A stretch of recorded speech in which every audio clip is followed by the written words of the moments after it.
Welcome to my channel, where you can discover real stories of wives, betrayals, and shocking twists. Hit the subscribe button, and let's get into our story. I might be the first husband in the history of troubled marriages to actually send his wife's lover a thank you card seriously. I really did. I'm almost never sick, but there was a particularly nasty flu going around the office where I worked. One Tuesday morning, I started showing symptoms rather obviously, so instead of risking infecting everyone, my boss sent me home. It was around noon, and I thought my wife, Laura, could take care of me, make me some chicken soup, check my temperature, and generally fuss over me before putting me to bed. As I turned onto the street where I lived and approached my house, I noticed a blue pickup truck parked in the driveway. I didn't think much of it at that moment because I felt so awful. The vehicle wasn't familiar, and since it was parked where my old sedan usually sat, I parked by the curb. I went in through the garage, which led into the kitchen. There was no sign of Laura in the kitchen or the front den.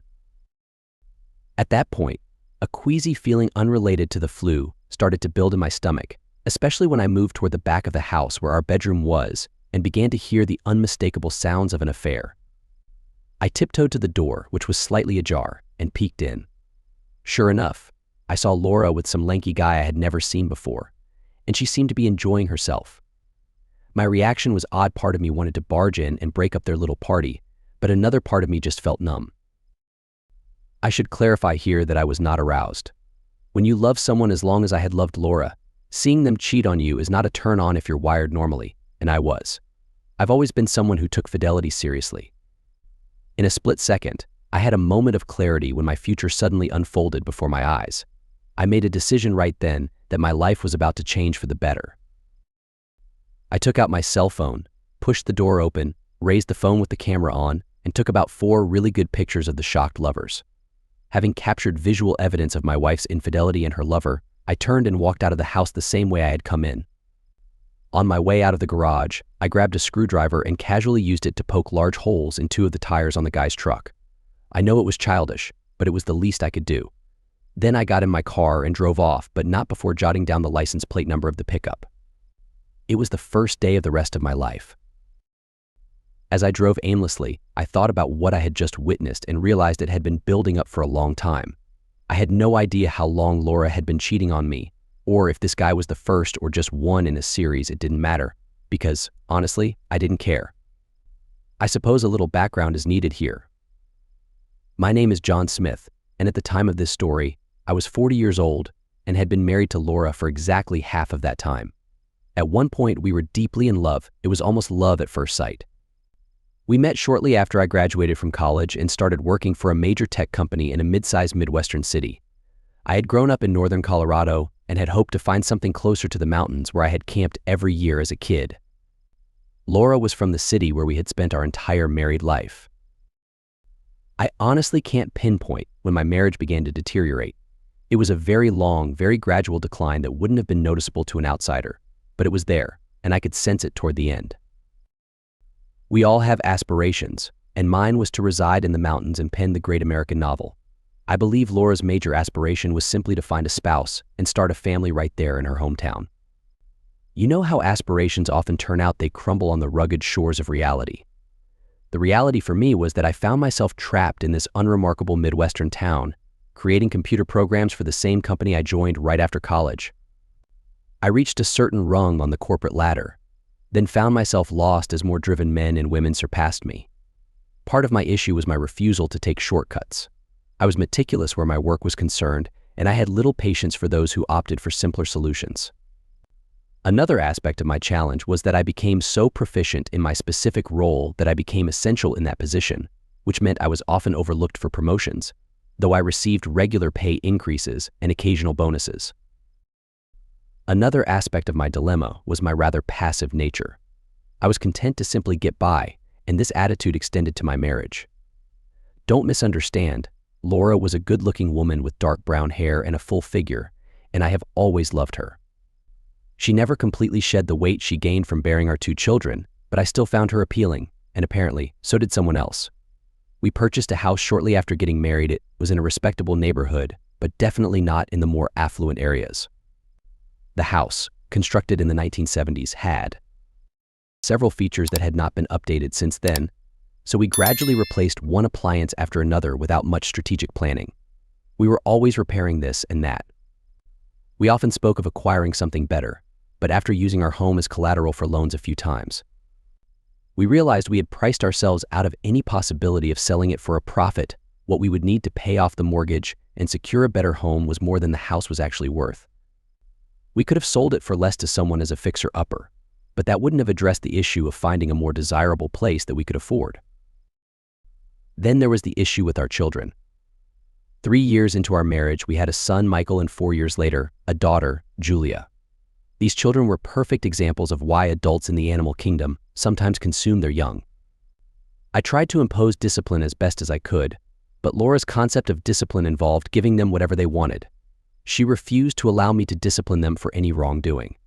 The consequences were severe. Michael was indolent, disrespectful, and untidy. Julia was an emotional wreck. They learned early on how to manipulate Laura and me against each other to get their way, and as a result, we lost control of them by the time they were teenagers. Michael was about to lose his 6th minimum wage job since just scraping through high school. It appears employers appreciate employees who arrive on time and dressed appropriately. He was living in a rundown house in town with 3 of his idle friends, and I was fairly certain he was at least smoking marijuana and drinking heavily. Julia was on the brink of failing high school entirely because she couldn't keep her headphones out long enough to focus on any class. She was also dating a disreputable college student adorned with tattoos along both arms.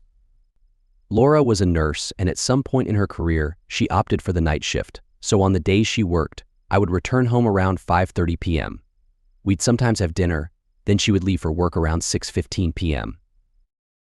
Due to our conflicting schedules, we spent less and less time together, and our relationship started to falter. Oh, we'd carve out time for one another once or twice a month, usually on a weekend afternoon when she was off.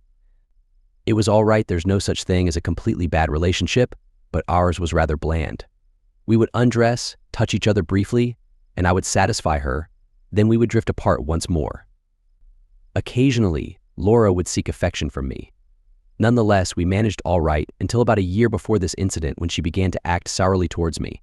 She had always been somewhat temperamental, but it seemed midlife hit her intensely. Soon, she was finding reasons to avoid intimacy, at least with me. Maybe she claimed to have a headache, or she was too tired often, she went to bed much earlier than I did, and so forth. She constantly found faults in things I had done or hadn't done. Looking back, the signs were there, I just hadn't noticed them. I'd sometimes call the house during the day, when I knew Laura should have been awake and active, but I'd get no response. Occasionally, she'd stop for drinks with some colleagues at a bar that catered to night shift workers. A few times, she arrived home on weekends after work and immediately started doing laundry, as if she had something she needed to clean before I saw it. Everything pointed to Laura's infidelity, but like I said, it really didn't matter. Let's summarize, I was stuck in a dead-end job in a nowhere town, living in an overpriced, dilapidated house. My love life was disastrous, my wife was unfaithful, and my children were on the verge of delinquency. What would you do? Probably what I did. The first thing I did was visit a walk-in clinic for my flu symptoms. I received a steroid shot and a prescription for an antibiotic. Feeling slightly better, I went to a local superstore to have my prescription filled and to buy some necessities: toiletries, a hot plate, a small pot, some soup, and sodas. Then, I drove across town and checked into a motel. I had stopped at the bank on my way to the superstore and withdrawn some cash to pay for a few days' stay. Once settled, I sat down and planned out the next few days while I heated a can of soup. I ate as much as I could, stored the leftovers in the mini fridge, crawled into bed, and crashed. It was dark when I woke up, slightly disoriented until I remembered where I was and why. I was still weak from the flu and really out of sorts. It took 2 days, my illness, and the shock of encountering Laura in that state to truly grasp what had happened.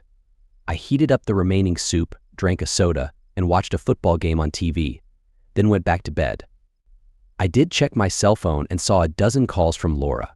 I smiled wryly at that, let her worry, I thought. The next morning, feeling considerably better, the first thing I did was call the office to inform them I wouldn't be coming to work. My boss's secretary answered, and after I explained my situation, she mentioned that Laura had been calling all afternoon trying to find me. Did she? I responded.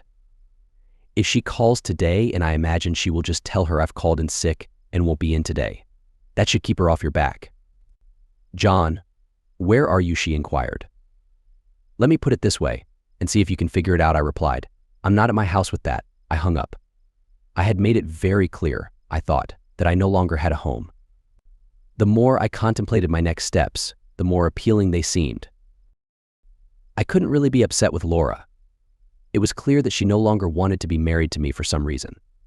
She desired something I couldn't provide, whatever that might be, and I wasn't going to prevent her from pursuing what she wanted. If she wanted to be with other men, fine.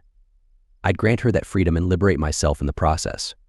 But I still had tasks to handle, and there would be repercussions for both Laura and her paramour, nothing too severe, but repercussions nonetheless. The first thing I did was contact the motor vehicle department, expressing interest in purchasing a pickup truck, but mentioning I had lost the owner's phone number. All I had was the license plate number along with the make, model, and color of the truck. The helpful lady on the line cheerfully provided me with the man's name and address.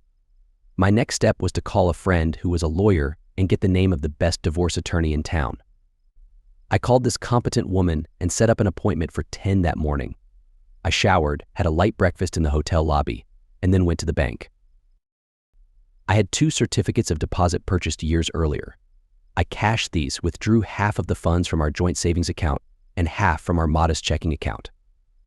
I deposited most of this money into a new checking account in my name only, securing a bank debit card, and still walked out with about $5,000 in traveler's checks. I then spent a few minutes calling credit card companies to cancel all but one of my cards, transferring the accounts solely to my name and settling the balances on each. The one card left for Laura, I did not bother to pay, let her handle that. Next, I went to a public library branch, bought some computer time, downloaded 4 clear and explicit images I had taken with my cell phone onto an email, and printed out 2 copies of each. I then gathered information on the man who had been with my wife, one Tom Lawson, found out he was married, and noted down his wife's name. I attached a copy of the photos with a note indicating where she could reach me for more information, put it in an envelope addressed to her, and mailed it from the post office. Following that, I met with Sarah Kent, the attorney, and outlined my actions and plans. She listened, and when I showed her the pictures, her initial response was cautious. Divorce seems like a drastic measure on such short notice, she remarked. Are you sure you don't want to try to work it out? What's there to work out? I responded. My wife has a lover, and I don't want to block her path to true love. I have places I want to go, things I want to do with my life, and staying here with a cheating spouse isn't part of those plans. Eventually, I agreed to a legal separation for 90 days. Divorce papers were prepared, and if after 3 months I still wanted to proceed, then the papers would be filed and Laura would be served. If you do go forward with the divorce, what sort of settlement are you seeking? Sarah inquired. I've already taken half of our liquid assets, I explained. She has a 403B from her job, which she can keep, but she won't get any of my 401k. She can have the house, the mortgage is in her name anyway. However, if she sells it, I want half of all proceeds from the sale. Okay, Mr. Smith. That about covers it, Sarah concluded. I'll look forward to hearing from you in 3 months. My final stop was the office, but not to work. I visited the Human Resources Department and inquired about the possibility of taking early retirement. Having spent 22 years with the company, I had accrued a considerable amount of retirement savings. I was told I could start drawing on my retirement pension when I turned 60, which was 18 years away. I was initially dismayed by this, but perked up when I asked about cashing in my 401k. The HR representative strongly advised against this due to the hefty tax penalties. Nevertheless, I could opt for an immediate cash payout of approximately $70,000 if I decided to proceed. I thanked the lady and returned to my motel. Exhausted, I prepared another pot of chicken soup, then went to sleep for nearly 7 hours. It was past midnight when I woke up, facing the toughest part of my ordeal, returning to the house to collect my belongings. Laura was supposed to be at work, but I wasn't certain if she had actually gone. As it turned out, she hadn't. Laura was asleep when I entered quietly, and the house was silent. Apparently, Michael was so unconcerned about my whereabouts that he had gone out as usual on Friday night. I doubted the kids would even miss me once I was gone.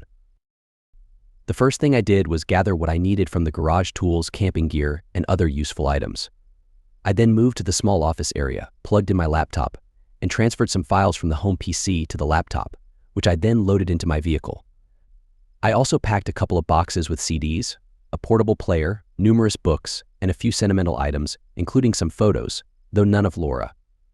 After loading these into my vehicle, I quietly fetched some suitcases and began packing in what used to be my bedroom. Midway through, I heard a faint gasp behind me, followed by Laura's voice asking, "John, where have you been?" "I've been worried sick about you," she said.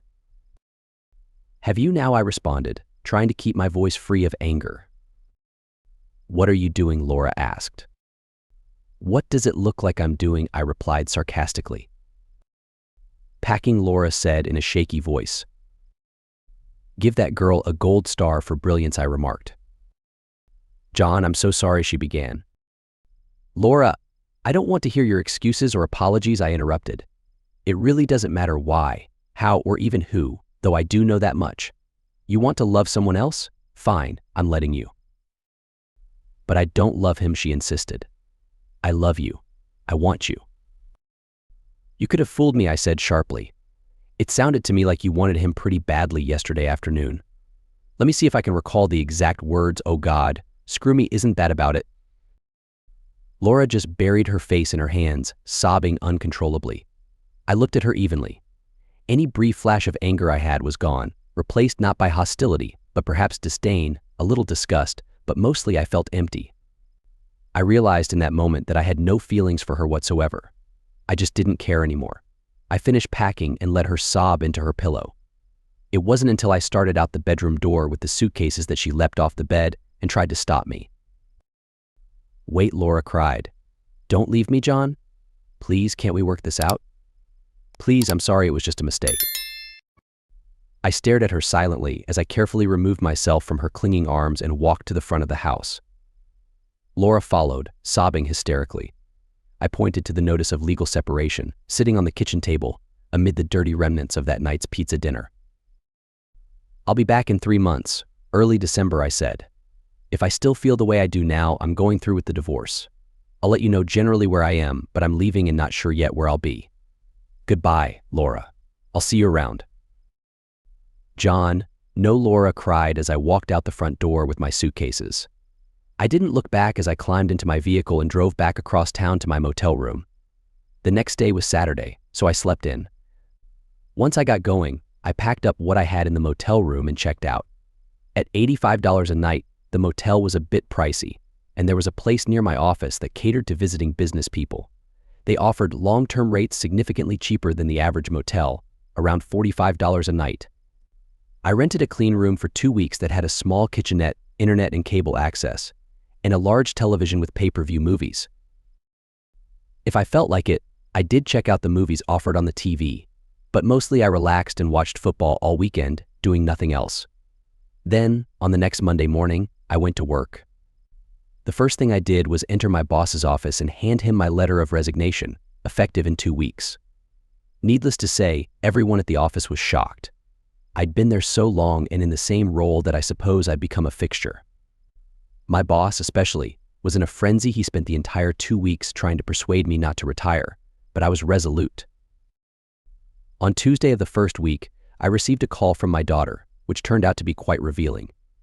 "Daddy, why are you leaving us?" Julia asked.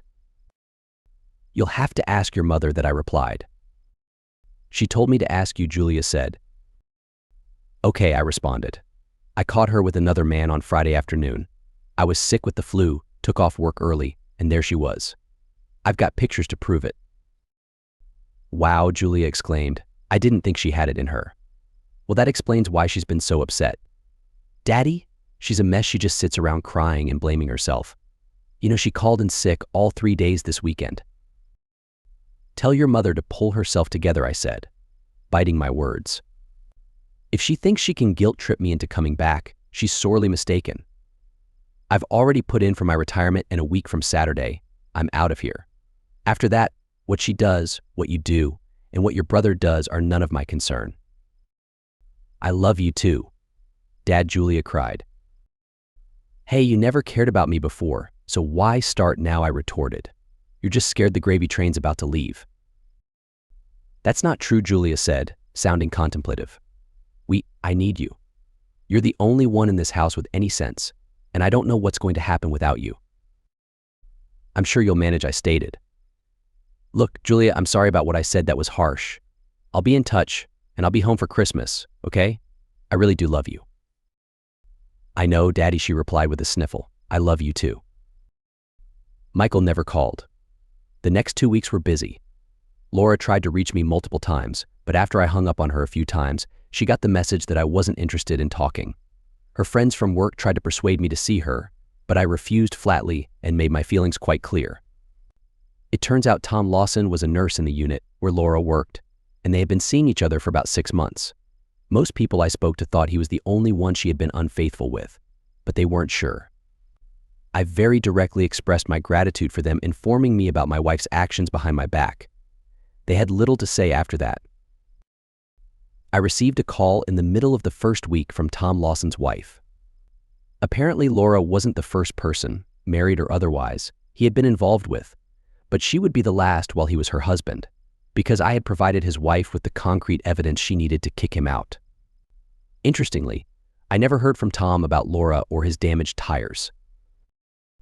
I had a lot to do before leaving my job. I needed to train someone to handle my responsibilities until a permanent replacement was hired. I also had to get my 10-year-old vehicle serviced, find a broker to manage my 401k in a private account, and discuss my severance pay and cashing out my remaining sick time with HR. I spent most of my downtime watching TV, browsing on my laptop, or shopping for essentials for my departure. I also visited several friends, all of whom were in disbelief that Laura would cheat on me. Soon, the second Friday arrived, my last day at work, and with it, a slight sense of regret. I had spent 22 years at that company and made many friends. At lunch that day, my boss gathered our department and we had a small retirement party. That's when I finally lost my composure while trying to give a brief thank you speech. I broke down and cried for the first time. I had cried over anything in years. I wept both because I was leaving and because of the events that had led to my decision to retire. I had kept myself so busy over the past 2 weeks that I hadn't allowed myself time to process the emotions about Laura's infidelity, and seeing my colleagues assembled to honor me was just too overwhelming for me to handle, but I managed to recover fairly quickly. Especially when Anna Cooper approached and invited me to a casual gathering with a few of them at a local bar. Of course I agreed, although I made it clear that I don't drink alcohol. Anna was also a computer enthusiast and, undeniably, a very attractive woman. She was in her early 30s, a tall blonde, divorced, with a 10-year-old daughter who was spending the weekend with her father. As she shared this, she gave me a quite suggestive look. I must admit, I was somewhat puzzled. I mean, I'm not unattractive actually, I look quite young for my age, but I've never considered myself a ladies' man, or at least I didn't think I was. I'm slightly shorter than average, around 5'A". I wear glasses, I have a bit of a stomach, and although I'm not weak, I'm certainly not obsessed with fitness. However, I was about to discover that I had more charm than I had ever realized. There was a group of 7 of us, 3 women and 2 men besides Anna and myself, and for once, I was the center of attention. We sat for several hours, they drank beer while I stuck to tea, and we exchanged stories about the plant, the town, and each other. During the evening, we also had dinner. As the night progressed, I found myself next to Anna, and it became quite clear that she was flirting with me. She sat very close, occasionally placing her hand on my thigh or my arm. I couldn't tell if she was just being playful because she was intoxicated or if she was genuinely interested. Eventually, around 9 p.m., we began to go our separate ways. I planned to get an early start the next day and stood to leave, but then I noticed Anna looked too impaired to drive. I offered her a lift. After receiving hugs and handshakes and well wishes, I walked Anna to my vehicle. Once inside, she moved very close, placed her hand on my thigh, and looked at me intensely. I'm not really that drunk, Anna confessed. I just wanted you to give me a ride and not home. So, where do you want me to take you? I asked, feigning ignorance. Take me to your motel, she said. Then she pulled my face towards hers and kissed me passionately. Anna, you don't have to do this, I said after we parted. I mean, yes, I'm lonely, but I don't want pity. Pity's got nothing to do with it, she replied. John, I've had a crush on you since I started here, and now that I have a chance, I'm not letting it pass. You've had a crush on me, I questioned. Come on, Anna, look at me. I'm a middle-aged, gray-haired man. First, you're not old. Second, your gray hair makes you look distinguished. Third, you're very good-looking. And fourth, you're one of the nicest men I know. You're one of the few men in that building who's never made a pass at me or any of the other women, for that matter. Trust me. We've noticed. You've always been a gentleman, she explained. I've always been a gentleman, I responded, a hint of bitterness in my voice. Look, you're leaving tomorrow, and you deserve some TLC before you go, Anna insisted. So are you going to take me back to your motel and spend some time with me or not? I laughed then and started the vehicle. The truth is, I'd fantasized about Anna Cooper often but always thought she was out of my league. And while I was technically still married, I was already legally separated, and in my heart, I knew my marriage was over. Anna Cooper was offering her companionship, and there was no way I was going to decline. As soon as the door to my room shut, we were all over each other, kissing passionately and touching each other's bodies. In no time, I was admiring Anna's slim figure as she relaxed on the bed. We spent the evening exchanging stories and enjoying each other's presence. It felt different. Anna was much more active and engaged than Laura had ever been. We comforted each other as we sought mutual pleasure, and I could see that Anna was truly enjoying herself. I lay back on the bed and watched as Anna sat up. Thanks, I said. Laura would never let me do that. She thought it was demeaning. I can see why some might feel that way, Anna replied. Personally, I love it. We lay back on the bed and rested, then spent the rest of the night talking and connecting on a deeper level. Eventually, we fell asleep together. We woke to the pale light of dawn filtering through the drapes, got up, showered, and dressed. Anna helped me pack. Then I checked out of the motel and drove her back to where her car was parked. Before she left, she gave me a soft kiss and looked deeply into my eyes. John, all I can say is your wife's an idiot, she said. She doesn't know what she's thrown away. Well, I guess sometimes you get used to someone and get stuck in a rut, I replied. I probably let things slide too much from my side. You know how it goes. Yeah, I guess I do, Anna said. John, I hope you find what you're looking for, but if you ever decide to come back here for any length of time, look me up. I guarantee I'll treat you a hell of a lot better than Laura did. Thanks, Anna, I said. I'll stay in touch. You never know what's going to happen. You take care, okay? You too, she responded. Be careful. With that, I was on my way. I entered the interstate headed west and didn't look back. I was setting off alone to travel the country with no fixed plans, no itinerary, no agenda. I had places out west I wanted to see and things I wanted to do, but I had no specific schedule. I would go wherever the wind took me. It was something I had wanted to do for years, but had never managed. Either I couldn't afford it, family concerns, or work obligations always held me back. Now, nothing was holding me back. However, my first destination was my old hometown. I wanted to spend a few days with my aging parents and catch up with some old friends. One reunion I hadn't anticipated turned out to be a delightful surprise. My parents were sad to hear that Laura and I were splitting up, but my mother confessed she wasn't surprised. She just hasn't seemed very happy the last few times you were here, Mom noted.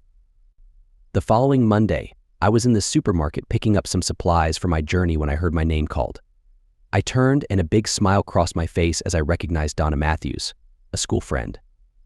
She was a year behind me in school, but we'd often shared classes and had been friendly. Back then, Donna was a popular girl, perhaps too lively for my taste, but time had tempered her somewhat. She had learned that the fast life wasn't always the best life, yet time had been kind to her looks, softening her features and adding grace to her manner. She was slightly shorter than average, with thick, dark hair and expressive brown eyes. She had moved back to town after her second divorce and was working as an assistant manager at the store, living alone in a small house not far from her daughter's family. We chatted briefly, catching up on our lives. When I mentioned my divorce, her eyes lit up. I'm off tomorrow, she said invitingly. How would you like to have dinner with me? I'd love to, I replied. Any place in particular? How about my place, she suggested. It had been quite some time since I had cooked dinner for a friend. I arrived at Donna's place around 7 the next evening to find her casually yet attractively dressed, with her makeup done tastefully. We entered her neat and cozy house and soon sat down to a home-cooked meal. I quickly discovered that Donna was an excellent cook, but I also learned she was an adept conversationalist. While dinner was finishing up, we sat close in her living room and caught up on each other's lives. She showed a lot of empathy for what I had been through and also for what Laura had experienced. Donna shared her own heartbreaks, providing insights from both perspectives. It didn't make me feel better about the situation, but it was comforting. The dinner was extraordinary enchiladas, rice, and the best flan I had ever tasted. "How do you stay so slim when you cook like this?" I asked as I pushed away from the table, feeling full. "Oh, I only cook like this on special occasions," Donna said, laughing. "If I ate like this every day, I'd be as wide as I am tall." We then moved to the living room and sat close together on the couch. After a while, we got around to why she had invited me over that evening. "I wanted to do something I never got a chance to do when we were in high school," she explained. "You were always so nice, so cute, so kind, but I could never have you back then. Times were different, and I had my own issues to deal with. You don't have that problem now, do you?" I said as I moved closer to her. We kissed then, losing ourselves in the moment, her full lips in the warmth of her embrace. Donna acted like someone who deeply appreciated this moment, a woman who hadn't felt this kind of connection in a long time, which made me value it even more. After some time, we relaxed and shared stories from our pasts. We laughed about old times and reflected on where life had taken us. It was a cathartic experience for both of us, and for the first time in a while, I felt like I was connecting with someone on a meaningful level. That moment was the first time I thought about thanking Tom Lawson for setting the events in motion that led me to this point. Thanks to Tom and his affair with my wife, I was free from my mundane life in a nondescript town, an increasingly loveless marriage, and a chaotic home in a decaying house. I was free from a job that no longer challenged me in a large corporation where I felt invisible. Now, I was free to go anywhere, do anything, and connect with anyone I wanted. I couldn't have done this with a clear conscience had I not caught my wife and her lover in the act. After catching our breath from the evening's conversation, Donna and I continued to enjoy each other's company. It was the first of what I hoped would be many nights like this. We spent the next day catching up on lost time before I set out in earnest the following day. As I drove, I reflected that it had been exactly 3 weeks since I'd caught Laura, and Tom 3 weeks that had completely changed my life. This trip was the first step in living my new life. Over the next few months, I wandered the western half of the country, visiting places I had only read about. My first stop was Mount Rushmore. Then I spent a couple of days exploring the site of the Battle of Little Bighorn. I walked the grounds and communed with the ghosts of history, enjoying the freedom that came with being on my own. After that, I drove to Jackson Hole and camped out for a week while I toured Yellowstone and the Grand Tetons. It was a liberating experience being out in the open, away from the pressures of my previous life.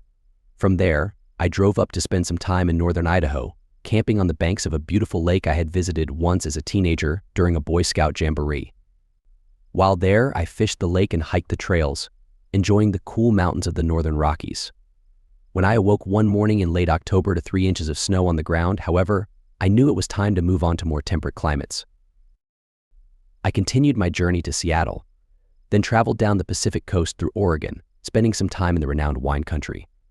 Indeed, I sampled some of the excellent wines the area offers before heading to Yosemite for several days. After that, I visited an elderly aunt and uncle in the Los Angeles area, where he helped fulfill a long-held wish to watch Southern California play UCLA in one of college football's biggest rivalries, hosted in one of the most historic stadiums in the nation. I also took a day to enjoy the beach, absorbing the beautiful scenery. While at a gift shop across from the beach, I saw a postcard that sparked a mischievous idea to send one to my wife and her lover. The postcard featured a scenic view of the coastline with the caption, "Greetings from the West Coast." On each card, I wrote a note thanking them for their affair, which allowed me this incredible trip. I sent one to Laura at our house and another to Tom at the hospital. This happened the weekend before Thanksgiving, and it was time for me to head to the destination I truly desired. A good friend from high school lived in a beautiful mountain town near the Four Corners. He and his wife had started a small business and needed help with computer marketing and other digital arts. It was an ideal opportunity for me. He owned a small house he had been using as a rental property, where I could stay, and he offered a flexible work schedule, allowing me the freedom to travel as I pleased. On the road, I spent much of my spare time writing, which had resulted in the beginnings of a promising book. I wrote about my journey, the reasons behind it, and other relevant reflections.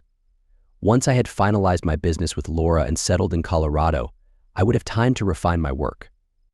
It explored the transformations in a middle-aged man's life triggered by one catastrophic event. I didn't realize it that Monday, when I headed east toward Colorado, that my life was about to change once again in a completely unexpected way. I had been in Durango for a couple of days when Chris, my friend Kyle's wife, mentioned that she had invited a friend over to share Thanksgiving dinner with us. This woman lived alone, Chris said, and wasn't very social, but Chris couldn't bear the thought of her being alone on Thanksgiving, so she extended an invitation which was accepted. It's funny how life can pivot on such small decisions. Maybe I would have met Morn O'Brien anyway once I settled in Durango, but who knows what might have happened in the interim. Perhaps she would have decided to move on, or maybe someone else might have swept her off her feet. All I know is that when Morn walked through the door of Kyle and Chris's house, my stomach flipped, and before the day was out, I was resolved to make her mine. Morn was quite striking, nearly 6 feet tall, slender but not frail, with a pale complexion dotted with freckles, flaming red hair cut very short, and soft green eyes that revealed a mix of mischief and melancholy. When she spoke, her voice was a melody of warmth and kindness. Yes, she was a native of Ireland, having originally come to the States with an Irish dance troupe, one of those river dance groups, and had settled in Denver. She moved to Durango about a year earlier, after breaking off her engagement 2 days before her wedding. She hadn't planned on crashing her fiancé's bachelor party, but she and some friends were on their way to breakfast after their own hen party when she passed a strip club and saw her fiancé and his friends leaving, one of the girls from the club draped around him. Curious, she decided to follow them to see what would happen. It had been a deeply traumatic event, just one more setback in a life that had already faced its fair share. Her father had been an alcoholic who physically abused her mother until they fled from him when Morn was 15, after he began to physically abuse Morn as well. Even then, she recounted, her father pursued them relentlessly until the police intervened, and he was charged and convicted of spousal abuse. She had also been assaulted while on vacation in London when she was 22, and she had suffered multiple heartbreaks since then, culminating in her fiancé's indiscretion. I think we connected so well because we both understood what betrayal felt like. During my travels, I had spent a lot of time reflecting on Laura and her actions, and I struggled to reconcile her declarations of love with the reality of her betrayal. She had deeply hurt me, and while I told myself I didn't care, that wasn't completely true. I did care. I wanted to understand why Laura felt justified in having an affair, especially knowing my stance on fidelity. I kept up with the happenings back home mostly through emails to and from Julia, who now seemed eager to mend our relationship. She was particularly concerned about Michael, who had indeed lost his job and was imploring Laura to let him move back in. I spoke to Laura briefly a couple of times, but whenever she became tearful or attempted to apologize, I cut her off. I had promised her that I would sit down and listen to what she had to say when I returned. It wasn't going to change the situation, but I felt I needed to hear her out. By then, my mind was made up about my future. I wanted to live in Durango. I spent the next 3 weeks settling into my new home and helping Kyle and Chris with their business. Morn and I spent considerable time together, talking deeply about everything on Thanksgiving night, much to Chris's surprise and pleasure. When I walked her to her car, we looked at each other and shared a kiss. It wasn't filled with passion, but it was full of promise. Over those 3 weeks before I had to return to my soon-to-be former home, Morn and I dated about a dozen times, growing closer each time. I was mindful of her past. She had been deeply hurt before and was cautious about getting hurt again. Yet the more I got to know her, the more I saw her as a warm, caring individual with a vibrant sense of humor and a zest for life that was truly infectious. The waiting was tough, as the more time I spent with Morn, the more I wanted to be with her. She was so thoughtful and, yes, vulnerable, but I respected her need for caution and her desire to take things slowly. My patience paid off the weekend before I was due to head back to finalize things with Laura. Kyle and Chris wanted me to experience the real Colorado, so they planned a 4-day ski trip. There's a nice ski resort just outside Durango, and Purgatory is very close, but they wanted me to enjoy the full skiing experience, so they leveraged connections with a friend in real estate to help us secure a lovely 2-bedroom condo at Telluride, about 70 miles away. I was having dinner with Morin a few days before we were scheduled to leave when the subject of our trip came up. She inquired about what to pack, and I just stared at her for a moment. She gave me a knowing smile. "You knew I was going, didn't you?" she asked. "I was hoping, but I wasn't sure if it was my place to invite you," I replied. "You know the condo only has 2 bedrooms, and that could be a problem."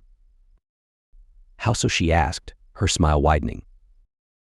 "Are you sure?" I asked, taking her hands and gazing deeply into her eyes.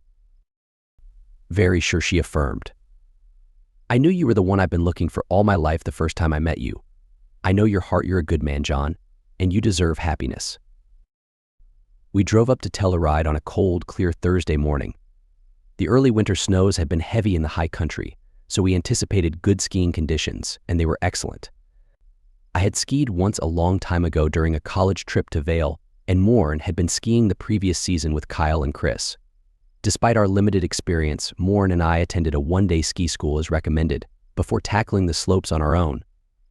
After learning the basics, we had a blast navigating the mountain. We wisely avoided the black expert trails but ventured onto a few of the blue intermediate trails and found we could manage them with reasonable skill. It was exhilarating to spend time on the mountain with someone I was growing to care deeply about. I wasn't sure yet if it was love or if she felt the same, but we enjoyed each other's company immensely. We ended our first day exhausted but content, the satisfying fatigue that comes from having fun. The 4 of us dined at a nicely priced restaurant that evening, celebrating our rapidly growing friendship in every sense. When we returned to the condo, I showered and then relaxed on the large bed with a book, while Morin took a long bath. I toyed with the idea of joining her but decided not to be presumptuous. I wanted her to make the first move. I'm glad I waited. She entered the bedroom smelling of flowers, wearing a long, comfortable robe. Standing just inside the door, she smiled at me slowly, then let the robe fall open. "See anything you like?" she asked, her soft Irish accent making her words sound even sweeter. I just nodded, admiring Morin's tall, graceful figure. She was beautiful, with a warm smile and a gentle demeanor that put me at ease. I got up from the bed and approached her, softly caressing her arms as we came together and kissed slowly, with a growing tenderness. It felt like we were in our own world as I gently slid my hands over her shoulders while she pulled me closer. We moved to the bed and lay back, our bodies close and our hearts even closer. We spent the evening talking and connecting on a deeper level, sharing our hopes and dreams and enjoying the warmth of each other's presence. It was a night I would never forget. The whole trip continued in this way. We skied nearly every non-expert slope on the mountain, explored the shops and cafes of downtown Telluride, and spent each evening reveling in one another's company. By the time we returned to Durango, we knew what we had was more than just a fleeting connection. The Tuesday before Christmas, I packed my vehicle with a few suitcases and gifts for everyone and headed back east for a few weeks. I stopped by my parents' house but didn't stay long. I also visited Donna to give her a gift and told her I had found someone in Colorado I wanted to be with. She smiled and said she understood. "I'd have expected nothing less from you," she remarked. Anna Cooper reacted similarly when I called her up for dinner back in town. "I knew it wouldn't take long for someone to find you," she said. "You're too good a man to stay single for long. I'm glad you're happy." I did not stay at the house when I returned. It wasn't home anymore. And I didn't want to give Laura any illusions. I visited Laura quite frequently, and our interactions were cordial enough, though we initially avoided discussing the glaring issues until after Christmas. Surprisingly, it wasn't a bad Christmas. Michael had persuaded Laura to let him move back home, and she finally stood firm regarding his responsibilities. He could stay, but he needed to contribute around the house.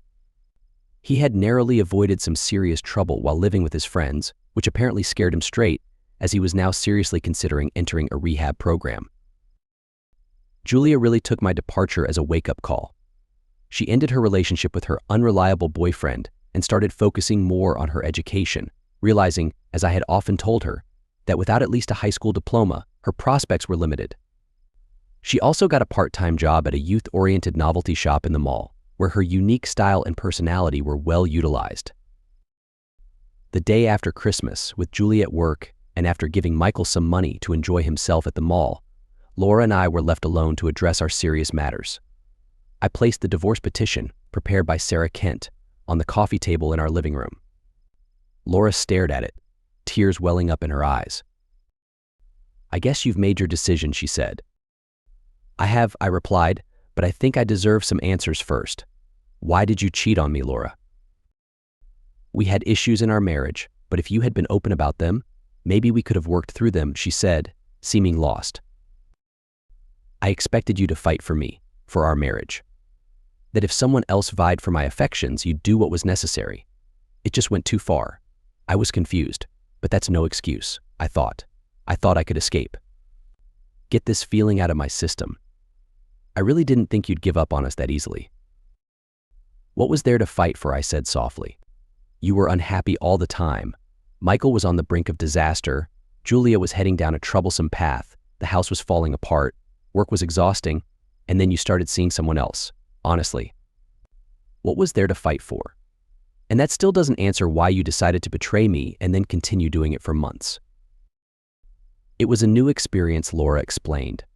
"A jolt of excitement in an otherwise dull life. I guess I just needed something more. But John, you have to believe me. I've never stopped loving you. You were always the most important person in my life, and you always will be." "I don't doubt that," I said, though with difficulty believing her. "I'm struggling to see how you loved me while you were with Tom, especially when you found excuses to avoid being with me. I may have been the most important person in your life, as you say, but you were still paying a lot of attention to someone else." "I'm so sorry for all of that," she said in a subdued tone. "I guess I lost sight of what was really important." "So do you hate me then?" "No, of course not," I replied. "We had 20 years together, and many were good. You're the mother of my children, and overall, you're a decent person who lost her way and made a costly mistake. No, I don't hate you, Laura. But I don't love you anymore. That died the day I walked in on you and your lover. Perhaps we just drifted apart, and Tom saw an opportunity. Actually, I owe you my thanks. What you did provided the spark that allowed me to start a new life. Doing things I always wanted to do in places I always wanted to be." "It certainly agreed with you," she observed. "You look great. You deserve to be happy, I suppose. And I guess I deserve to be unhappy, don't I?" she said as her composure finally broke. I didn't want to, but I went to her then and held her one last time, letting her cry. After she calmed down, she signed the divorce agreement. Since we were in a no-fault state and were divorcing on the grounds of irreconcilable differences, it would be final after 60 days. I stayed a few more days to pack up my belongings and spend time with the kids. I was still concerned about Michael, but Julia seemed to be doing well. She had found her place in retail sales and seemed to have developed a new respect for me. On the next significant day of the year, I said my final goodbyes and headed off to settle in Durango permanently. That was a couple of years ago. During that time, Kyle's business began to flourish, and I found the variety of tasks I was assigned quite invigorating. I spent considerable time refining my book, and once I felt it was complete, I began presenting it to publishers. It received some favorable reviews and even made it onto the lower end of some bestseller lists. It's now in its third printing and continues to sell modestly. I'm currently working on a second book, a novel about redemption, and I have a computer full of various essays and reflections that I might publish one day. It doesn't really matter. I'm expressing my creative side in ways I never did before. Morn and I fell deeply in love, and several months after we met, we married in a small ceremony in Durango. Julia attended the wedding, and she and Morn became close. Julia was promoted to manager at the store where she had been working and seems to be thriving. Michael's journey has been more arduous, and he is currently receiving help for his issues. We've remained friends and still talk occasionally, mostly about how to support Michael. His struggles have been tough, but we are hopeful he will find his way. There are those who say betrayal is devastating, that it destroys lives, and in one sense, that might be true. It certainly ended my old life, but from the bitter ashes of that betrayal, a new, far better life emerged for me. I am living the life I always dreamed about when I was growing up, in a place I always wanted to be. This wouldn't have happened if I had stayed married to Laura. In a way, she did me a favor with her mistake, freeing me to follow my own path. They say the best revenge is living well, and I am indeed living a very good life, all thanks to my ex-wife and her decisions. Thanks, everyone. I appreciate your support. If you enjoyed this story about transforming betrayal into a fresh start, don't forget to like and subscribe for more content like this. Have you ever had a difficult experience that led to something unexpectedly positive? Let us know in the comments below. Until next time, take care and keep moving forward.